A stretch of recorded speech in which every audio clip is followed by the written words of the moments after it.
একটা অনুরোধের কালাম আছে, কালামটা একটু মনোযোগ দিয়ে শুনতে হবে। যদি একটা লাইন মিস্টেক করে আরেকটা লাইন শুনেন তাহলে আমার গালি দেওয়া ছাড়া আর কোনো উপায় নেই। সকালে বেলা আমার গালিই দিতে হবে, আর কোনো উপায় নেই।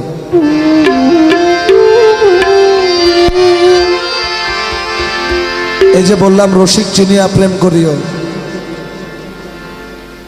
যত বাধা বিপত্তি সব কিন্তু এই রসের পথেই।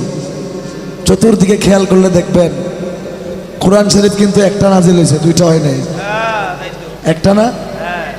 এই একটা কোরআন পড়াই আমি নুরুল্লাহপুর দরবারে আসলাম। আবার এই একটা কোরআন পড়ে অনেকে ভাঙতেও যায়।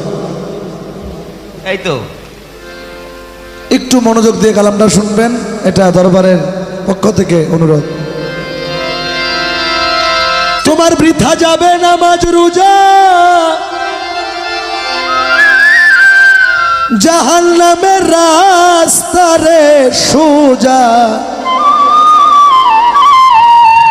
তুমি যাই না হাদিস মানিতে পারলা না, সরার মাওলানা।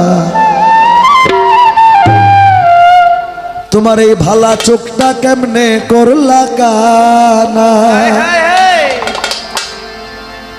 শুনেন, এই ধরনের গান আর গাওয়া লাগতো না, লাগছে খালি একটা কারণে। কারণটা হইল ওই যে কারবালায় আমাদের ইমাম আমাদের মওলাকে শহীদ করে ফেললো। যেই পক্ষ শহীদ করছে ওই পক্ষ যদি ইহুদি বা বিধর্মী হইতো তাহলে আজকে আর এই গান গাওয়া লাগে না। ওই পক্ষ মুসলিম বিধায় আজকে এই গান গাইতে হয়। বৃথা যাবে নামাজ রোজা, জাহান্নামের রাস্তা সোজা। তোমার বৃথা যাবে নামাজ রোজা, জাহান্নামের রাস্তা সোজা। বৃথা যাবে নামাজ রোজা,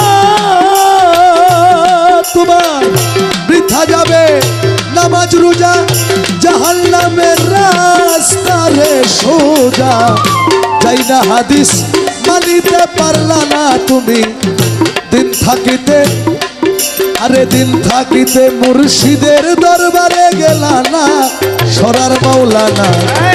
ভালা চোখটা কেমনে করলা কানা। আরে ভালা চোখটা কেমনে করলা কানা, সরর মাওলানা। ভালা চোখটা কেমনে